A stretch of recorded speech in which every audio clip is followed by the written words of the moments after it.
इसमें देखिएगा physical properties of non metals में पहली प्रॉपर्टी है non metals are neither malleable nor ductile. Non metals ना तो मेलिएबल होते हैं ना ही डक्टाइल होते हैं। मेलिएबल का मतलब क्या है कि अगर उनको हम बीट करने की कोशिश करें तो वो बीट भी नहीं होंगे, टूट जाएंगे, और अगर हम उनको खींचने की कोशिश करें मतलब वायर बनाने की कोशिश करें तो वो तब भी टूट जाएंगे। ना तो वो मेलिएबल है ना ही वो डक्टाइल है, पहली प्रॉपर्टी। दूसरी प्रॉपर्टी देखिएगा, दूसरी प्रॉपर्टी है हम हैं पेज नंबर 4 पर। जो भी बच्चे ऑनलाइन हैं उनको मैं बता देता हूँ, पेज नंबर 4 पर हैं हम लोग। उसके बाद देखिएगा इसमें पेज नंबर 4 पर जो सेकंड प्रॉपर्टी है नॉन मेटल्स की, इसमें है non metals do not conduct heat and electricity. Non metals कभी भी हीट और इलेक्ट्रिसिटी को कंडक्ट नहीं करते हैं। अब इसका एक एक्सेप्शन है कार्बन। कार्बन की भी दो फॉर्म्स होती हैं, दो एलोट्रॉप्स होती हैं कार्बन की, एक डायमंड और एक ग्रेफाइट। तो जो ग्रेफाइट है, ग्रेफाइट तो कंडक्शन करता है, ग्रेफाइट में तो कंडक्शन होता है, लेकिन डायमंड में किसी तरीके का कोई कंडक्शन नहीं होता।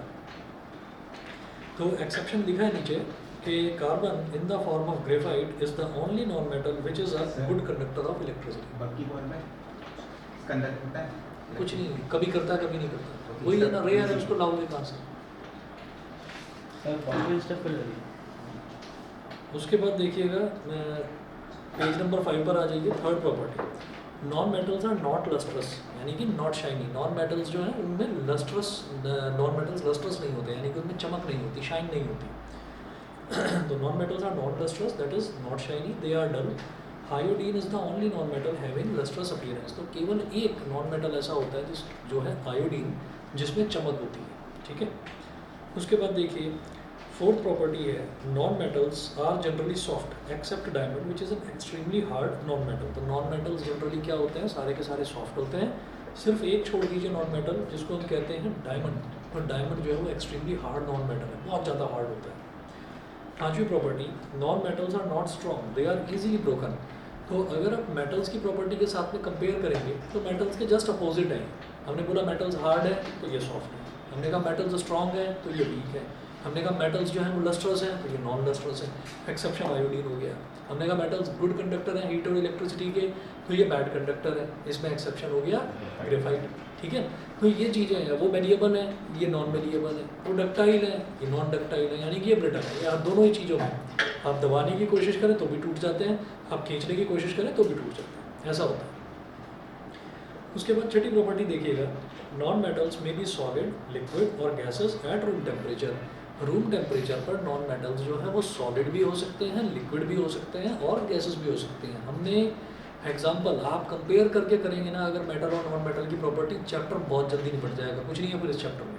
देखिए अगली प्रॉपर्टी है नॉन मेटल्स में भी सॉलिड, लिक्विड और गैसेस एट रूम टेम्परेचर। तो सोचो अभी के अभी मेटल में क्या था कि they are generally solids at room temperature, exception था बस एक, mercury. Mercury is the only liquid metal, ठीक है ना, वो एक एक्सेप्शन था। यहाँ पर क्या है, सॉलिड भी हो सकते हैं, लिक्विड भी हो सकते हैं, गैस भी हो सकते हैं, ठीक है ना। तो इसमें जो एग्जांपल दिया सॉलिड, लिक्विड, गैस का, वो आपको याद करना पड़ेगा। क्या, कार्बन, सल्फर और फास्फोरस, ये तीनों के तीनों नॉन मेटल हैं। नॉन मेटल हैं तो सॉलिड नॉन मेटल है। जनरली हम कहते हैं ना मेटल सॉलिड होते हैं, ये भी सॉलिड है। इनमें ना सॉलिड भी हो सकते हैं, लिक्विड भी हो सकते हैं, गैसेस भी हो सकते हैं। तो सॉलिड का एग्जांपल, सॉलिड नॉन मेटल का एग्जांपल हो गया कार्बन, सल्फर, फास्फोरस। लिक्विड का ब्रोमीन, फिर गैस का हाइड्रोजन, ऑक्सीजन, नाइट्रोजन, क्लोरीन। तो 4 एग्जांपल ये हो गए। इनको एक्सेप्शंस को और प्रॉपर्टीज़ को अच्छे से लर्न कर लेना, इन्हीं पर बनाकर क्वेश्चंस आते हैं। मैंने नोट्स में क्वेश्चंस भी इंक्लूड कर रखे हैं, वो भी पूछे जाएंगे। पेज पॉइंट नंबर 7 देखिएगा non metals have comparatively low melting points and boiling points accept diamond. Non metals जो हैं, non metals have comparatively low melting points and boiling points accept diamond. तो नॉन मेटल्स का melting point, non metals का boiling point बहुत कम होता है, ठीक है ना, बहुत लो होता है। बस एक एग्जांपल है इसका डायमंड, एक्सेप्शन सॉरी, एक एक्सेप्शन इसका डायमंड है। डायमंड क्या पॉइंट होता है इसका? डायमंड जो है, डायमंड का होता है लगभग 3000 के आसपास डिग्री सेल्सियस, मुझे एग्जैक्ट नहीं ध्यान आ रहा है, लेकिन 3300 के आसपास है उसका बॉइलिंग पॉइंट, बहुत ज़्यादा। सर इसमें लिखा है 3500। हाँ ये लिखा हुआ है 3500 है, melting point of diamond is 3500 degree Celsius, बहुत ज़्यादा होता है। तो बॉइलिंग पॉइंट मेल्टिंग पॉइंट मतलब जिस पर वो पिघलेगा, तो सोच लो कितना ज़्यादा है। और बॉइलिंग पॉइंट तो फिर और भी ज़्यादा होगा ना, पहले लिक्विड में कन्वर्ट होगा, उसके बाद कहीं जाकर गैस में कन्वर्ट होगा। हाँ जी, पॉइंट नंबर 8 देखिएगा, non metals have low densities. Non metals की डेंसिटी बहुत लो होती है। लो डेंसिटी का मतलब है बहुत हल्के होते हैं, लाइट वेटेड होते हैं।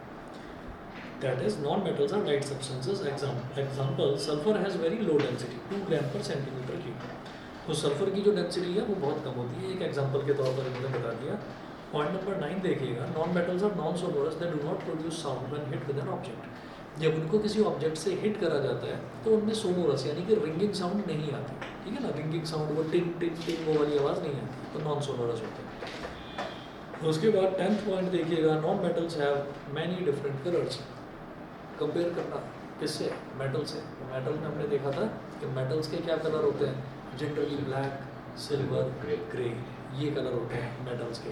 और नॉन मेटल्स की जब बात करते हैं तो उन्होंने कहा बहुत सारे कलर्स हैं। एग्जांपल, सल्फर का येलो, फास्फोरस का वाइट या फिर रेड, ग्रेफाइट का ब्लैक, क्लोरीन का येलोइश ग्रीन और हाइड्रोजन एंड ऑक्सीजन कलरलेस। उसके बाद आ जाइए, जैसे फिजिकल प्रॉपर्टीज़ है कंपेयर करके पढ़ना है, इसी तरीके से केमिकल प्रॉपर्टीज़ भी कंपेयर करके पढ़ेंगे। जैसे पहली है ना, reaction of metals with oxygen of air. तो मेटल्स का रिएक्शन मेरे को देखना है कि ऑक्सीजन जो है, ऑक्सीजन के साथ मेटल्स किस तरह से रिएक्ट करते हैं। तो ऑक्सीजन ऑफ एयर यानी कि एयर में से अगर आप ऑक्सीजन निकालें, मेटल्स की केमिकल प्रॉपर्टी। Chemical properties. तो पहली chemical property, reaction of metals with oxygen of air. तो metals react with oxygen to form metal oxide. Metals जो हैं वो ऑक्सीजन के साथ रिएक्ट करते हैं, ऑक्सीजन के साथ रिएक्ट करके वो मेटल ऑक्साइड्स बनाते हैं। बेटा ऑनलाइन वालों को मेरी आवाज़ आ रही है प्रॉपर्ली? आवाज़ में, वीडियो में कोई प्रॉब्लम तो नहीं है? नहीं सर, नहीं हो रही। आदित्य बताइए, आदित्य आर्या आ रही है सर, आवाज़ आ रही है। प्रॉपर है? आयुष्मान, हंशल, सौम्या, वंश, यस सर, यस। ठीक है। Yes sir, yes sir. चलिए कोशिश करिए आप लोग ऑफलाइन आने की। चलिए उसके बाद देखते हैं, metals react with oxygen to form metal oxides. Metal oxides are basic in nature. ये रट लेना इस चीज़ को कि जो मेटल ऑक्साइड है उनका नेचर जो है वो बेसिक होता है। अच्छा, किसी भी चीज़ का नेचर बेसिक कैसे होता है, कैसे पता चलता है? रेड लिटमस पेपर लाएँ, वो ब्लू में अगर कन्वर्ट हो जाए तो मैं बेसिक है उसका नेचर, बेस की तरह बिहेव कर रहा है। तो metal plus oxygen give metal oxide. Metal plus oxygen, तो जो भी रिएक्शन होगा उसमें कुछ एक्सेप्शनल रिएक्शंस भी आएंगे जो मैं आपको साफ साफ बता दूंगा कि भाई ये आपको याद ही करना है, लर्न ही करना है बस। लेकिन ज़्यादातर रिएक्शंस आपको समझ में आ जाएगा। जैसे पहला वाला चैप्टर करा था ना, केमिकल इक्वेशन रिएक्शन, तो ज़्यादातर जो इसमें रिएक्शन है उसमें कहीं ना कहीं आप समझ जाएंगे, कहीं कॉम्बिनेशन हो रहा है, कहीं डिस्प्लेसमेंट हो रहा है, ठीक है। तो उसी तरीके का है, जैसे ये वाला है रिएक्शन, बातों की आवाज़ ना है, reaction of metals with oxygen. तो मेटल ऑक्साइड को एक्वस सॉल्यूशन में डालना है। और मेटल ऑक्साइड जो है ना, मेटल ऑक्साइड का जनरली हमको जो है ना एक्वस सॉल्यूशन नहीं मिलता, जनरली सॉलिड ही मिलता है। नहीं सर, अगर लिटमस पेपर डालेंगे तो हाँ। उसको एक्वस सॉल्यूशन में। अच्छा, हम उस एक्वस सॉल्यूशन बनाना पड़ेगा। अब आप ये देखिएगा कि जैसे हम मेटल ऑक्साइड की बात करते हैं तो वो मिलेगा कैसे? मेटल का रिएक्शन ऑक्सीजन के साथ हो जाए। और ये हम वैसे भी देख चुके हैं कॉमनली। हम एक चमचमाता हुआ कॉपर का बर्तन ले आते हैं, उसको ऐसे रख दो 2-3 दिन के लिए, धीरे धीरे धीरे धीरे ब्राउन हो जाएगा, काला हो जाएगा कुछ दिन में। सेम चीज़ लोहे के साथ है। आप लोहे का एक बिल्कुल चमचमाता हुआ कोई बर्तन ले आइए, कुछ टाइम बाद वो भी काला हो जाएगा। तो ये है क्या? और इसी वजह से इस प्रॉपर्टी में लिखा हुआ भी है ऊपर, reaction of metals with oxygen of air. Of air का मतलब एयर में जो ऑक्सीजन होती है उसमें थोड़ा बहुत मॉइस्चर भी होता है। तो मॉइस्चर और एयर के कॉम्बिनेशन से एक ऑक्साइड की लेयर डिपॉजिट हो जाती है किसी भी मेटल के ऊपर।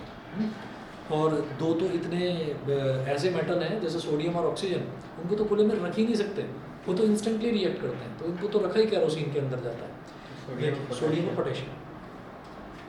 Metals react with oxygen to form metal oxide. तो metal plus oxygen, sir sodium potassium light से रिएक्ट नहीं करते हैं? लाइट से रिएक्ट नहीं,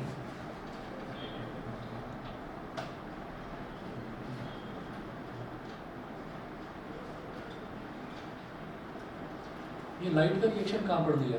सर वो डार्क बॉटल में किसको रखते हैं हम? समझ रहे हैं। जब भी कभी आप लाइट के रिएक्शन की बात करेंगे ना, उसको फोटोलिटिक रिएक्शन बोलेंगे। तो लाइट का रिएक्शन ना जनरली एलिमेंट्स के साथ नहीं होता, उनका रिएक्शन किसी ना किसी कंपाउंड के साथ होता है। और लाइट भी क्या करती है, लाइट भी ना तोड़ती है एलिमेंट्स को। तोड़ने का मतलब आयनाइज करती है, आयंस में तोड़ती है। तो अगर मैं किसी भी मेटल की बात कर रहा हूँ तो मेटल एक एलिमेंट है, मैं आयरन बोल रहा हूँ तो आयरन एक एलिमेंट है। अंधेरे में रखो रोशनी में रखो उससे फ़र्क नहीं पड़ रहा, ठीक है ना। लेकिन अगर ऑक्सीजन मिलेगा आयरन को तो फिर वो ऑक्सीडाइज हो जाएगा, उस पर एक लेयर डिपॉजिट हो जाएगी जिसको आप कॉमन लैंग्वेज में रस्ट भी कहते हैं। केमिस्ट्री की लैंग्वेज में उसी चीज़ को कोरोजन बोल देते हैं, रस्टिंग को, ठीक है। देखिएगा इसका एक एग्जांपल देखिए, एनी एग्जांपल। अच्छा, एग्जांपल के नाम पर जितने भी रिएक्शन लिखे हुए हैं ना, जैसे आप प्रॉपर्टीज़ लर्न करें तो प्रॉपर्टीज़ बैठ कर जिस भी बच्चे को जैसे भी तरीका समझ में आता है, अगर आप बोल बोल कर लर्न करना चाहते हैं बोल कर करिए। अगर आपको लिख कर लर्न करने की आदत है तो आप लिख कर लर्न करिए। आप एक चार्ट बना लो, आप एक चार्ट बना लीजिए, लाइन से इधर लिखे कि ये प्रॉपर्टीज़ हो गई मेटल्स की फिजिकल और ये हो गई नॉन मेटल्स की फिजिकल प्रॉपर्टीज़। एक की याद करोगे ना दूसरे की अपने आप याद होती चली जाएगी। ये ब्रिटल है, नॉन ब्रिटल, मलिएबल है, ये मलिएबल है, नॉन मलिएबल है, डक्टाइल है, नॉन डक्टाइल है, ये कंडक्टर है, नॉन कंडक्टर है। तो फटाफट याद होती जाएगी। विद एक्सेप्शन याद करना है, ये बता रहा हूँ। एक्सेप्शन जरूर याद करें, पेपर में डायरेक्ट प्रॉपर्टी नहीं पूछेंगे, एक्सेप्शन ही पूछेंगे। एक्सेप्शन समझ रहे हैं ना। ऐसे ही केमिकल प्रॉपर्टीज़ भी इसी तरीके से करनी है। उसके बाद दूसरे पेपर पर आपको क्या करना है, आप ये जो नोट्स है ना इस पर आप ये काउंट कर लेना कि रिएक्शंस कितनी हैं। आप जितनी भी रिएक्शंस हैं आपने काउंट कर लिया कि 50 रिएक्शन है, मुझे आज सारी की सारी 50 की 50 रिएक्शन जो है वो लिख कर याद करनी है, ठीक है ना। उनको लिख कर प्रैक्टिस कर लेना, कोई रिएक्शन मत छोड़ देना। कई बार पेपर में रिएक्शन भी पूछ ली जाती है, इस वजह से मैं आपसे कह रहा हूँ। तो अब आप ये देखिएगा Na+O2, और मैं ना 2-4 दिन में मैं आपको इन्फॉर्म करने वाला हूँ, 2-4 दिन में ना मैं अपनी रेगुलर टेस्ट सीरीज स्टार्ट करने वाला हूँ। क्योंकि अब हमारा सिलेबस इतना तो हो चुका है कि ऐसी प्रॉब्लम नहीं है कि सिलेबस हमारा नहीं हो पाएगा। नवंबर तक में सिलेबस तो हमारा हो जाएगा, ठीक है। तो हम टेस्ट देंगे, और टेस्ट में मैं आपको बता रहा हूँ कि हम जो लास्ट ईयर के पेपर्स हैं ना, लास्ट ईयर के पेपर्स ही इंक्लूड करूँगा उसमें। अच्छा, टेस्ट जो है वो इतने बड़े नहीं होने वाले, ऐसे नहीं होने वाले टेस्ट के मैं एक साल प्री बोर्ड है नहीं, ये 3-3 चैप्टर 4-4 चैप्टर, ऐसे नहीं। हम एक चैप्टर उठाएंगे, एक चैप्टर में से, और अगर कोई चैप्टर बड़ा है तो उसमें से कुछ टॉपिक्स उठाएंगे। फॉर एग्जांपल अगर मान लीजिए आपको ट्रिग्नोमेट्री चैप्टर बहुत बड़ा लगता है तो हम ट्रिग्नोमेट्री को 2 पार्ट्स में डिवाइड कर देंगे कि आज रेशियोज़ का टेस्ट है और आज जो है आइडेंटिटीज़ का टेस्ट है। तो हम उसको 2 पार्ट में स्प्लिट कर लेंगे, और टेस्ट में ज़्यादा से ज़्यादा मैं आपको 4 ही क्वेश्चंस दूंगा, ठीक है ना। इसी तरीके से हम साइंस का टेस्ट करेंगे अरेंज, ठीक। तो आप बस ये कोशिश करना कि तैयारी हो या ना हो, टेस्ट दें हम, टेस्ट छोड़ना मत, ठीक है ना। वो रेगुलर अब करेंगे। हाँ, हर क्लास से नहीं, हर क्लास नहीं, मतलब हफ्ते में 2 टेस्ट रख लेंगे ना, एक मैथ्स का और एक साइंस का। एपी का टेस्ट में वो एपी फिर आपने टेस्ट दिया था। अरे वो तो भूल जाओ भाई, पता नहीं कहाँ उसकी तो कॉपियाँ भी कहाँ मिस हो गई मेरे से, मैं चेक ही नहीं कर पाया। इलेक्ट्रिसिटी का ले लो तो संडे को। हाँ, लेंगे टेस्ट संडे को इलेक्ट्रिसिटी का, if you are comfortable electricity का टेस्ट रख सकते हैं। हाँ, इलेक्ट्रिसिटी का पूरा कंप्लीट टेस्ट ना रखकर हम इतना कर सकते हैं कि क्योंकि अभी मैंने दूसरे वाले बैच में इलेक्ट्रिसिटी का, शायद आपके बैच में नहीं, कहाँ रुका है, series and parallel. Series and parallel तक रुका है ना, तो सीरीज और पैरेलल तक ले लेते हैं, ठीक है ना। उसके आगे का जो हीटिंग इफेक्ट वाला पोर्शन बच रहा है और इलेक्ट्रिक एनर्जी वाला पोर्शन बच रहा है, तो उसको छोड़ देंगे, बाकी वहाँ तक ले देंगे शुरू। बताइए सर, फिर ट्यूसडे को छुट्टी वैसे सर आप वीक में एक मैथ्स का और एक साइंस का लोगे ना? हाँ, वही बोल रहा हूँ। हाँ, गुरु नानक जयंती। अच्छा, गुरु नानक जयंती, अच्छा मुझे पता नहीं। बैठना चलिए देखिए, पहले ये रिएक्शन दे दी मैंने, आपको हिंट दे दिया है कि मैं 2-4 दिन के अंदर टेस्ट स्टार्ट करने वाला हूँ। मोस्ट प्रोबेबली आपको कल बता दूंगा कि अगला टेस्ट है कब, ठीक है ना। तो आप तैयार रहना उसके लिए, ये नहीं कि, और ये बहाना नहीं कि सर आज मेरा स्कूल में टेस्ट है। जिस बच्चे का हो स्कूल में टेस्ट, ठीक है, आप 1 दिन बाद दे दें, लेकिन वो जेन्युइन प्रॉब्लम होनी चाहिए। ये नहीं कि आप मुझे झूठ बोल रहे हो और आपकी तैयारी नहीं हो पाई कि नहीं आज तो मैं सोता रह गया, नहीं आज ये प्रॉब्लम हो गई, नहीं सर कल पक्का मैं कर दूंगा, तो वो मत रखना। चलिए देखिए, Na+O2 मतलब सोडियम का ऑक्सीजन के साथ रिएक्शन करा रहे हैं। ऑक्सीजन कभी भी अकेला लिखा हुआ नहीं दिखाई देगा, हमेशा डाई एटॉमिक स्टेट में एग्जिस्ट करता है। तो Na+O2 गिव्स Na2O। ये आप लोग जानते हैं कि ऐसा क्यों हुआ। ऐसा इस वजह से हुआ क्योंकि सोडियम जो है ना, सोडियम की वैलेंसी होती है 1+, ठीक है, और ऑक्सीजन की वैलेंसी होती है 2-। तो ऑक्सीजन का 2 सोडियम के साथ लिख दिया जाता है और सोडियम का 1 ऑक्सीजन के साथ लिख दिया जाता है, तो दिस बिकम्स Na2O। उसके बाद बैलेंसिंग आप लोग जानते हैं कि इधर ऑक्सीजन का 2 है, इधर ऑक्सीजन का 1 है, उसको बैलेंस करने के लिए मुझे यहाँ 2 लगाना पड़ेगा, ठीक है ना। तो 1 2 2, तो ऑक्सीजन का इधर भी 2 हो गया, इधर भी 2, इधर 2 2 4 सोडियम का, तो सोडियम क्या है 4 लगा दीजिए, हो गया। सेम आप रिएक्शन देखें पोटेशियम के साथ, तो पोटेशियम का भी वही K+O2। पोटेशियम की अगर मैं वैलेंसी की बात करूँ तो पोटेशियम की वैलेंसी है 1+, ऑक्सीजन की वैलेंसी है 2-। वो भी इसी तरह से क्रॉस ओवर वैलेंसी, इसकी 2 इसके साथ, इसका 1 इसके साथ, तो K2O। फिर बैलेंस करने के लिए इधर 2 लगा दिया, 1 2 2, ऑक्सीजन का इधर भी 2 हो गया, इधर भी 2, और ये 2 2 4, तो इधर 4 लगा, 4। आगे देखें, therefore sodium metal and potassium metal are stored under kerosene oil to prevent their reaction with oxygen, moisture and carbon dioxide of air so as to protect them। तो ये क्या करते हैं कि ये डायरेक्टली जो ऑक्सीजन है एयर की, उनके साथ एकदम से रिएक्ट करके सोडियम ऑक्साइड और पोटेशियम ऑक्साइड बना देते हैं। तो उनको प्रोटेक्ट करने के लिए उनको हमेशा कैरोसिन के अंदर रखा जाता है। कैरोसिन जो है वो एयर के साथ ऐसे एकदम से रिएक्ट नहीं करता, तो कैरोसिन के अंदर उसको रखा जाता है। ऐसा भी नहीं है कि कैरोसिन के अंदर अगर सोडियम को रख दिया तो उसकी कोई प्रॉपर्टी बदल गई। हम ये कह सकते हैं ना कि कैरोसिन के अंदर ही क्यों रख रहे हो, पेट्रोल के अंदर रखो, ऑक्साइडाइज मैं तो डीजल के अंदर रखूँगा, ठीक है, मैं तो मिल्क के अंदर रखूँगा। ऐसी अलग अलग दिमाग में खुराफातें आएंगी।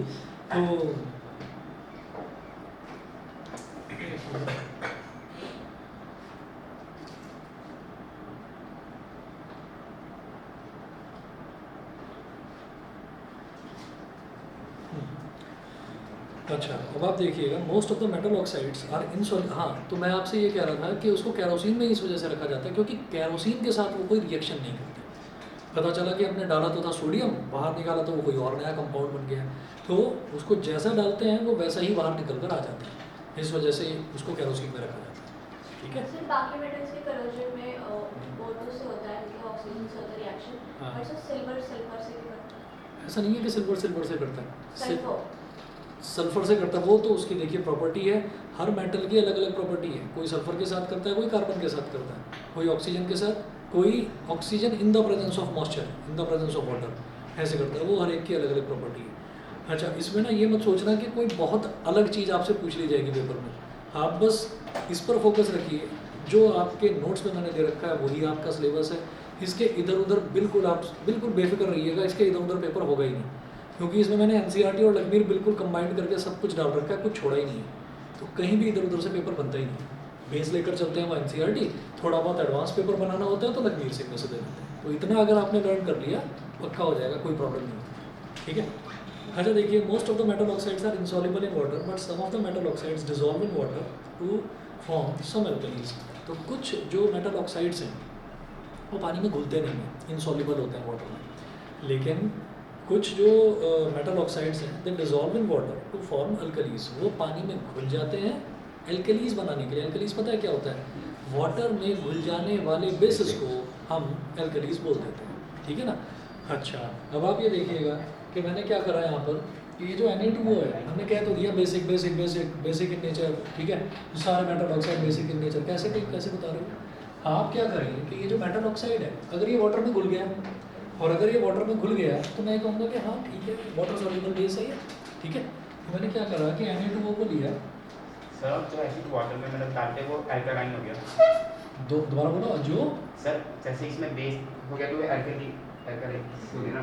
जो भी बेस पानी के अंदर घुल जाएगा वो अल्कलाइन है। सर ये अगर एसिड के साथ हुआ तो वो अल्कलाइन हो गया। ना ना ना ना, एसिड का कुछ नहीं है, ये सिर्फ बेस में है। सर अल्कलाइन किसे कहते हैं? एल्कलाइन वही तो बताया सर, जो बेस पानी में घुल गया वो एल्कलाइन हो गया, एल्कलाइन।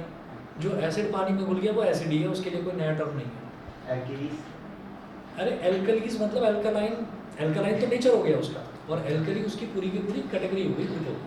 हाँ। जैसे हम कहते हैं ना कि ये जो ग्रुप है इसमें सारे के सारे जो कंपाउंड्स रखे हुए हैं, इन सारी टेस्ट ट्यूब्स में जो कंपाउंड्स रखे हुए हैं वो सब एसिड्स हैं, एसिड्स।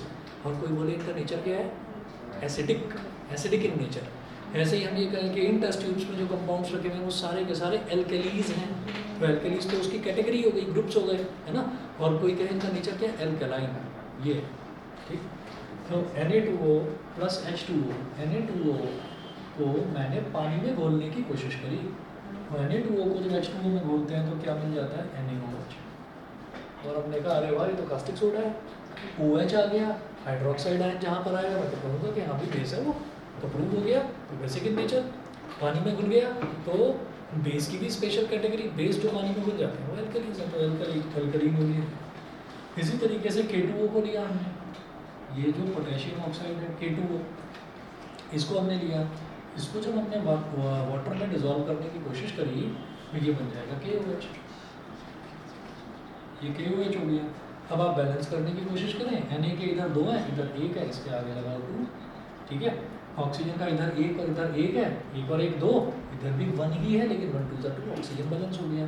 हाइड्रोजन का इधर 1 2 2 और इधर भी हाइड्रोजन के 2, तो ये 2 हो गए। इसी तरीके से पोटेशियम को भी, पोटेशियम ऑक्साइड को पोटेशियम हाइड्रोक्साइड बना रहा है, तो उसको अगर बैलेंस करेंगे तो केवल 2 लगाना पड़ेगा मुझे इसमें, ठीक है। ये हो गया। इसके बाद देखिएगा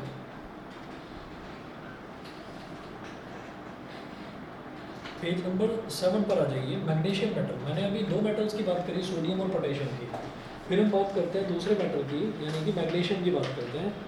magnesium metal does not react with oxygen at room temperature, it reacts with oxygen on heating and gives intense heat and light to form magnesium oxide. तो मैग्नीशियम मेटल जो है वो नॉर्मली जो ऑक्सीजन के साथ में रूम टेम्परेचर पर जो ऑक्सीजन है उसके साथ वो रिएक्ट नहीं करता, मैग्नीशियम मेटल उसके साथ रिएक्ट नहीं करता, लेकिन अगर आप उसको थोड़ा सा गर्म कर दें तो वो रिएक्ट कर जाएगा, तो हम इसमें क्या बोलेंगे कि एग्जांपल देखिए मैग्नीशियम वाला कंडीशन है, तो रिएक्शन पूरे याद करते हैं तो वही कंडीशन के साथ याद करते हैं। मैग्नीशियम है, तो मैग्नीशियम का रिएक्शन आपने ऑक्सीजन के साथ करा दिया, तो मैग्नीशियम क्या है, एस ब्रैकेट में एस लिख रहा हूँ।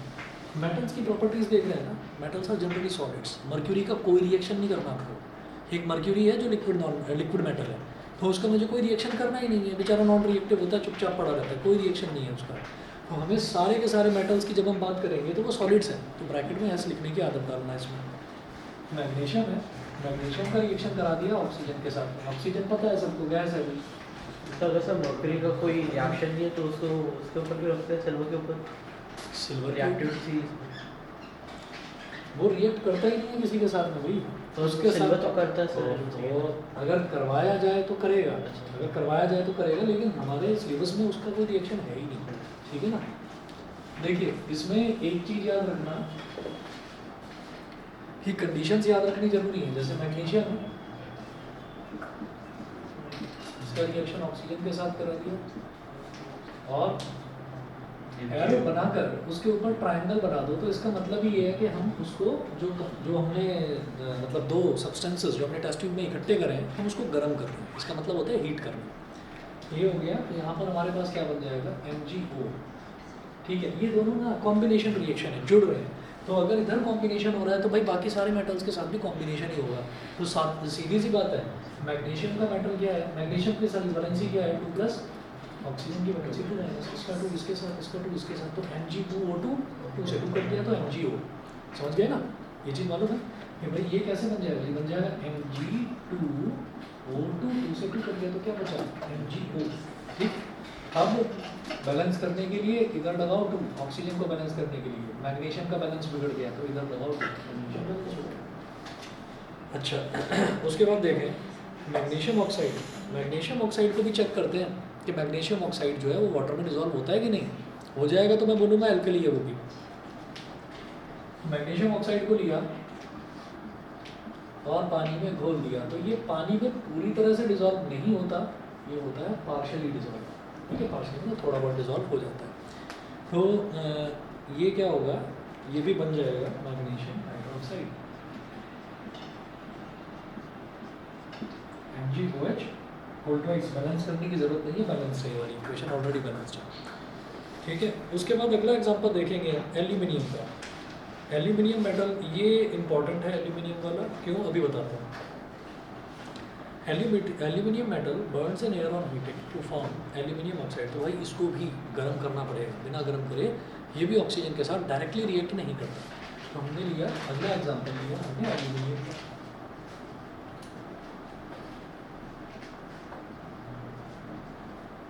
एल्यूमिनियम का रिएक्शन हमने ऑक्सीजन के साथ करा दिया, तो क्या बनेगा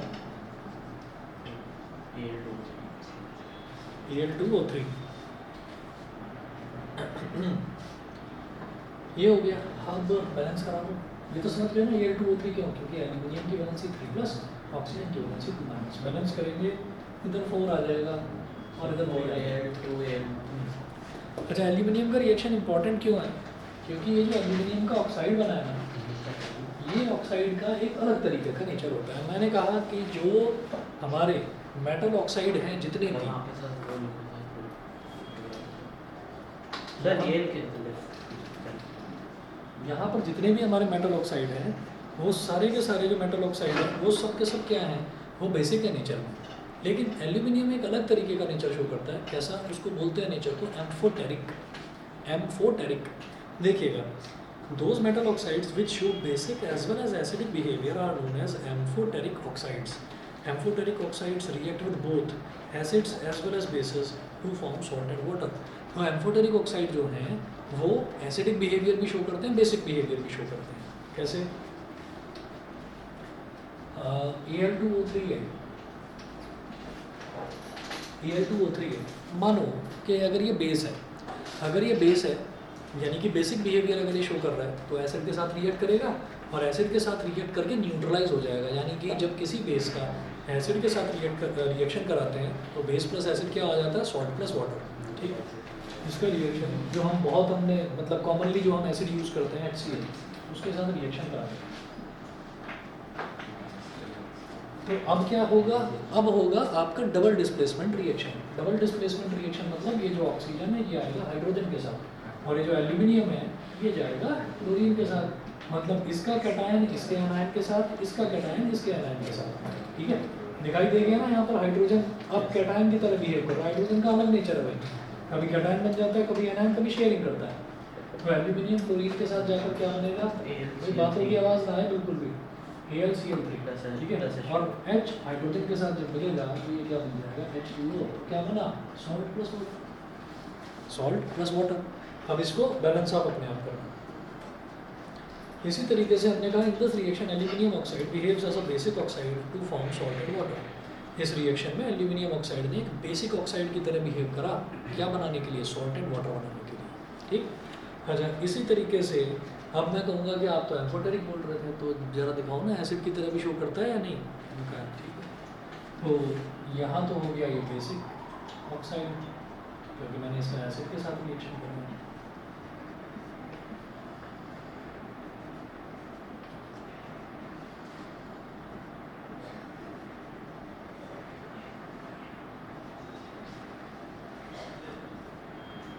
Al2O3 अब इसका बेस के साथ रिएक्शन करा तो मतलब एसिडिक ऑक्साइड अगर ये है तो फिर बेस के साथ रिएक्ट करके सॉल्ट प्लस वाटर बनाएगा। ये वाला रिएक्शन आपको ये तो समझ जाएंगे, डबल डिस्प्लेसमेंट है, कर लोगे। ठीक है, यहाँ गलती नहीं होगी किसी बच्चे से, इसमें हो जाएगी। तो याद रखना इसका जो कंपाउंड बनेगा यानी कि जो सॉल्ट बनेगा वो आपको याद रखना पड़ेगा। क्या? ये है NaAlO2। NaAlO2 सुना तो नहीं होगा ना इस कंपाउंड का नाम, इसीलिए कर रहा हूँ। ये वाला रिएक्शन सीधा याद ही करना पड़ेगा। इसको बोलते हैं सोडियम एल्यूमिनेट। Sodium aluminate. ठीक है, और ये क्या है? ये एक सॉल्ट है। जैसे AlCl3 एक सॉल्ट था, ऐसे ये भी एक सॉल्ट है, सोडियम एल्यूमिनेट। इसी तरह से अगला क्या बनेगा भाई? सोडियम को एक ऑक्सीजन को भी लेकर गया साथ में, सोडियम एक ऑक्सीजन को भी लेकर गया और एल्यूमिनियम के साथ जुड़ गया। और इधर जो एक ऑक्सीजन है बल्कि 2 ऑक्सीजन लेकर गया, इधर एक ऑक्सीजन इस OH के साथ में जुड़ा, तो ये हमारे पास आ गया H2O। ठीक है, H2O। ठीक, तो अब बैलेंसिंग इसकी फिर वही है कि भाई 2 लगा लीजिए यहाँ पर और 2 लगा लीजिए यहाँ पर। तो इस इन दिस वे ये रिएक्शन आपको याद ही करना पड़ेगा। ठीक है, इसमें आप कहेंगे डिस्प्लेसमेंट भी नहीं समझ में आ रहा, कॉम्बिनेशन भी नहीं है, तो एक्सेप्शन है भाई, अलग है। कई रिएक्शंस बीच बीच में आएंगे जो मैं आपको बताऊंगा, सीधे लर्न नहीं करने हैं आपको। ठीक है, तो ये यहाँ पर बेसिक ऑक्साइड और एसिडिक ऑक्साइड दोनों की तरह बिहेव करता है, बिल्कुल इसी के जैसा। एक एग्जांपल और, हमने कितने एग्जांपल देखे अभी मेटल्स के? 3। ठीक है, पहला सोडियम सीधा ऑक्सीजन के साथ रिएक्ट करेगा, क्या बनाएगा? सोडियम ऑक्साइड, एक रिएक्शन। दूसरा पोटेशियम ऑक्सीजन के साथ रिएक्ट करेगा, पोटेशियम ऑक्साइड। दोनों ही बेसिक ऑक्साइड है। फर्दर हमने उनको अगर वाटर में ऐड कर दिया तो सोडियम हाइड्रोक्साइड और पोटेशियम हाइड्रोक्साइड बना रहे हैं, तो मैं कहूँगा अच्छा वाटर में घुलकर तो प्रॉपर बेस ही बना दिया इन्होंने, यानी कि एल्कली है। ठीक, उसके बाद मैं यहाँ बात करूँगा कि मैग्नीशियम ने ऑक्सीजन के साथ रिएक्ट करा, मैग्नीशियम ऑक्साइड बना दिया। मैग्नीशियम ऑक्साइड पूरी तरह से डिजॉल्व नहीं होता वाटर में, it dissolves partially in water. तो ये पार्शियली वाटर में डिजॉल्व होकर ये वाला बेस बना देता है। तो मैं इसको कहूँगा कि पार्शियली डिजॉल्व हुआ है, तो मैं इसको एल्कली नहीं कह सकता। पूरी तरह से जो डिजॉल्व होता है उसको एल्कली कहते हैं। बेस तो ये है लेकिन एल्कली नहीं है, समझ गए ना। बेस की ही एक कैटेगरी एल्कली होती है, बेस जो पानी में घुल गया दैट इज कॉल्ड एल्कली। उसके बाद अगला आप देख ही रहे हैं एल्यूमिनियम का, कि एल्यूमिनियम जो ऑक्साइड बनाता है उस ऑक्साइड को हम एम्फोटेरिक ऑक्साइड बोलते हैं, क्योंकि वो कभी एसिडिक की तरह बिहेव करता है, कभी बेसिक की तरह करता है। फिर आप देखिएगा जिंक भी इसी का भाई है, इसी का भाई मतलब ये भी एम्फोटेरिक ऑक्साइड बनाएगा। Zinc metal burns in air only on strong heating to form zinc oxide. Again इसको भी स्ट्रांगली हीट करा जाएगा तब ये जिंक ऑक्साइड बनाएगा, डायरेक्टली नहीं बनाता। Amphoteric oxide, sir amphoteric oxide की प्रॉपर डेफिनेशन क्या है?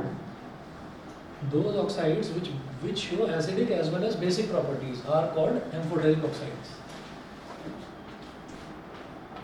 ठीक है ना, ये मैंने इसमें नोट्स पे मेंशन कर रखा है। आप पेज नंबर 7 पर देखेंगे ना नीचे, तो उस पर मैंने स्टार बनाकर लिखा हुआ है एल्यूमिनियम के रिएक्शन के बाद those metal oxides which show basic as well as acidic behavior are known as amphoteric oxides. वापस आ जाइए पेज नंबर 8 पर।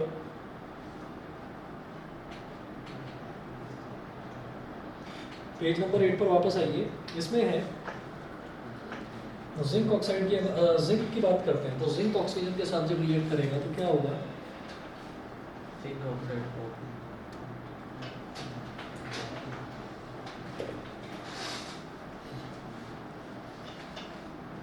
तो zinc plus oxygen gives zinc oxide. ये आपको जिंक ऑक्साइड मिल गया। बैलेंसिंग कर लीजिए कि इधर 1 है तो इधर 2 लगाना पड़ेगा, ऑक्सीजन बैलेंस, इधर इसके आगे 2 लगा दो, बैलेंस हो गया। Zinc is also an amphoteric oxide. तो फिर वही रिएक्शन करके दिखाएं कि ZnO है, इसका रिएक्शन HCl के साथ कराया, क्या बनेगा? ZnCl2 plus H2O। तो यहाँ पर आप किसके साथ रिएक्शन करा रहे हैं? इसका एसिड के साथ, तो यानी कि आप इसको बेस मान करके रखते हैं और ये बेसिक प्रॉपर्टी शो कर रहा है। तो यहाँ पर तो it is behaving like a basic oxide. उसके बाद आपने लिया ZnO,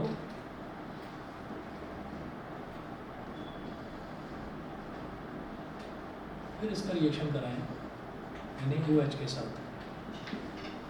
जैसे यहाँ बना था ना NaAlO2, यहाँ बनेगा Na2 ZnO2। तो उसको बोला सोडियम एल्यूमिनेट, इसको बोलेंगे सोडियम सिलिकेट।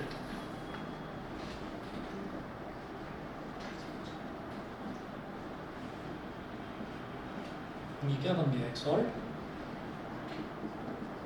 Plus water. ठीक है।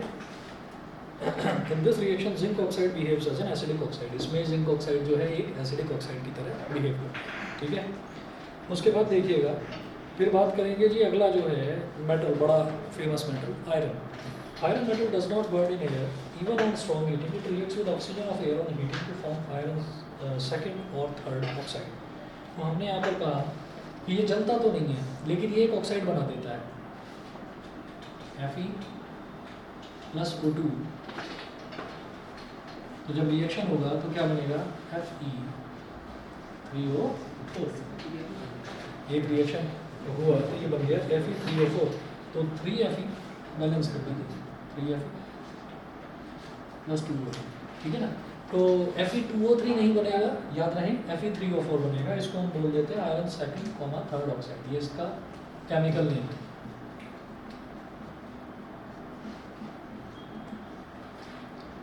ठीक है। उसके बाद देखिएगा कि आयरन जलता तो नहीं है, लेकिन अगर आप चाहते हैं कि नहीं आयरन को मैं तो जलाना चाहता हूँ, तो जलाने के लिए आपको क्या करना पड़ेगा? आयरन को उसके ना पाउडर्ड फॉर्म में लेकर आना पड़ेगा। मतलब आयरन को आपको उसका बिल्कुल पाउडर बनाना पड़ेगा। तो दो piece of iron metal does not burn in air but iron filings वही आयरन का जो चूड़ा होता है, पाउडर होता है, burns vigorously when sprinkled in the flame of a burner. अगर कहीं पर आग लगी हुई है और आपने आयरन का पाउडर लिया और उसको ऐसे उस पर छिड़क दिया, जैसे नमक डाल रहे हो किसी चीज़ पर, तो वो क्या होगा, वो एकदम से विगरसली बर्न करेगा। ठीक है, ये होता है। Similarly copper metal also does not burn in air even on strong heating. Copper reacts with oxygen of air on prolonged heating to form a black substance, copper second oxide. तो copper जो है वो बहुत ज़्यादा आप जलाओ, बिल्कुल strong heating कर दो तब भी नहीं जलता, लेकिन उसमें भी ये है कि अगर आप बहुत देर तक उसको जलाते जा रहे हो तो प्रोलॉन्ग्ड हीटिंग में वो जो है कॉपर ऑक्साइड बना देगा। ठीक है, तो कॉपर प्लस ऑक्सीजन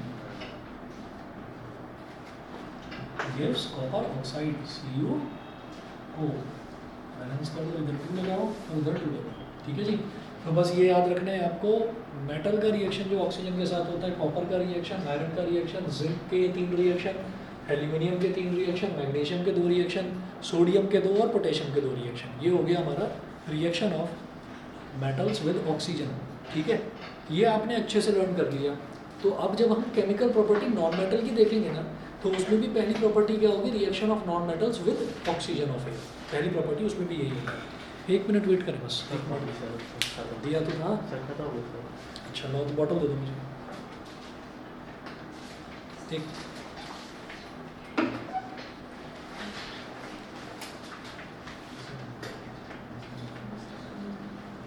आदित्य मेरी आवाज़ आ रही है? आदित्य आवाज़ आ रही है? हाँ बेटा, आप ऑफलाइन आना शुरू करो आदित्य। तो मेरे पेपर चल रहे हैं इसलिए मैं आ नहीं रहा। कब तक है? 11 तारीख पे 11 तारीख को 11 तारीख को है। चलिए ठीक है, ओके। अच्छा हाँ, तुम्हारी तो क्लास, ठीक है, समझ गया।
उसके बाद अगला देखेंगे, सेकंड जो है इसकी property, reaction of metals with water. Metals react with water to form of metal, हाँ, metals react with water to form a metal hydroxide और metal oxide and hydrogen gas. तो मेटल का अगर वाटर के साथ रिएक्शन होता है तो या तो मेटल हाइड्रोक्साइड बनता है या फिर मेटल ऑक्साइड बनता है, साथ में बनती है हाइड्रोजन गैस। अच्छा, अब इसमें भी पहला रिएक्शन देखते हैं हम पोटेशियम का, फिर सोडियम का। जैसे यहाँ पर भी सोडियम पोटेशियम देखा, यहाँ पर भी सोडियम पोटेशियम देखेंगे। देखिए सर, मेटल हाइड्रोक्साइड और कहीं कुछ केसेस में मेटल हाइड्रोक्साइड बनते हैं, कुछ केसेस में मेटल ऑक्साइड बनते हैं।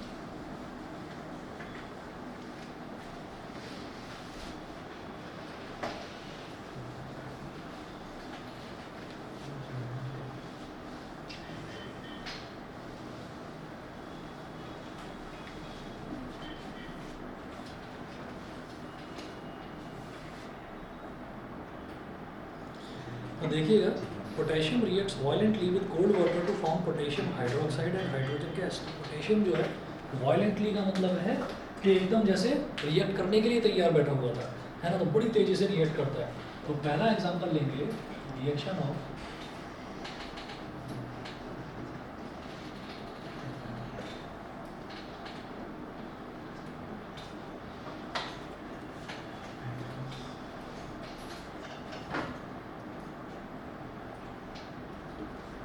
विद वाटर में पहला लेंगे पोटेशियम,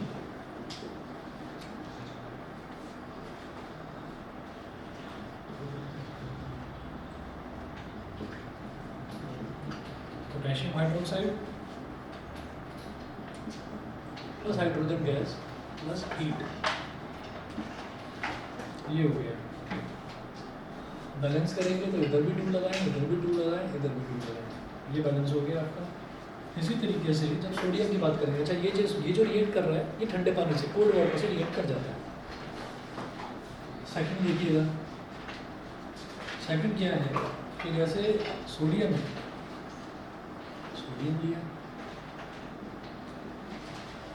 सर मेटल्स तो फिर हॉट वाटर के साथ रिएक्ट कर जाएंगे ना, क्या बोल रहे हो? तो जब मेटल्स कोल्ड वाटर के साथ रिएक्ट कर रहे हैं तो हॉट वाटर के साथ भी तो होगा ना। कोल्ड के साथ जो रिएक्ट कर रहा है वो हॉट के साथ कर ही जाएगा। कुछ मेटल्स ऐसे हैं जो कोल्ड के साथ रिएक्ट नहीं करते, तो उसमें पानी को गर्म करना पड़ता है, ठीक है ना। मैं अभी बताता हूँ उसको। तो sodium reacts vigorously with cold water forming sodium hydroxide. Vigorously मतलब वो भी बड़ी तेज़ी से करता है, लेकिन ये बहुत फास्ट करता है, तो वायलेंटली ये उससे थोड़ा सा स्पीड इसकी थोड़ी कम होती है, लेकिन कर जाता है, ये वाटर के साथ करता है। तो क्या बनेगा, NaOH plus H2 plus heat, ये होगी। भी 2 लगा है सर पोटेशियम फायर भी प्रोड्यूस करता है। क्या करता है पोटेशियम? सर पोटेशियम फायर भी प्रोड्यूस करता है। फायर प्रोड्यूस नहीं करता, वो एकदम से वायलेंटली रिएक्ट कर जाता है। उसके बाद देखिएगा थर्ड एग्जाम्पल। याद है ना, बस फायर टाइप का दिखा रहा था। अच्छा नहीं ऐसा कुछ नहीं। थर्ड पार्ट है कैल्शियम। थर्ड एग्जाम्पल देखिएगा कैल्शियम का। Calcium reacts with cold water to form calcium hydroxide and hydrogen gas. तो कैल्शियम भी कोल्ड वाटर के साथ रिएक्ट करता है, लेकिन यहाँ पर रिएक्शन में हमने कहीं ये नहीं लिखा कि वो वायलेंटली रिएक्ट करता है या विगरसली रिएक्ट करता है, मतलब नॉर्मली कर जाता है वो कैल्शियम। सर ये सारे highly reactive metals cold water सारे के साथ जो हाईली रिएक्टिव है वो कोल्ड वाटर के साथ कर जाएंगे रिएक्ट। तो थर्ड देखें एग्जांपल सर कैल्शियम। ये एल्यूमिनियम तक होते हैं, मैग्नीशियम? बस कैल्शियम तक ही है, मैं बता रहा हूँ अभी आपको, रुको।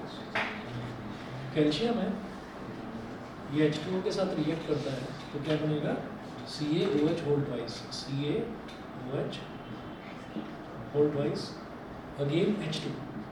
बस ये नॉर्मल रिएक्शन है, ये क्योंकि वायलेंटली या विगरसली रिएक्ट नहीं कर रहा है, तो यहाँ पर किसी भी तरीके की हीट प्रोड्यूस नहीं होगी, ये नॉर्मली ऐसे रिएक्ट कर जाते हैं। अच्छा, उसके बाद बात करते हैं हम फोर्थ एग्जांपल लेते हैं मैग्नीशियम का। तो ये जो मैग्नीशियम है, मैग्नीशियम का ये होता है कि magnesium does not react with cold water, ये कोल्ड वाटर के साथ रिएक्ट ही नहीं करता। तो इसका क्या है, इसका ये है कि मैग्नीशियम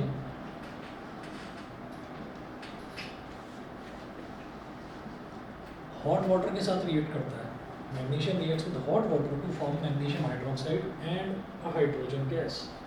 तो मैग्नीशियम को अगर हमने हॉट वाटर के साथ रिएक्ट कराया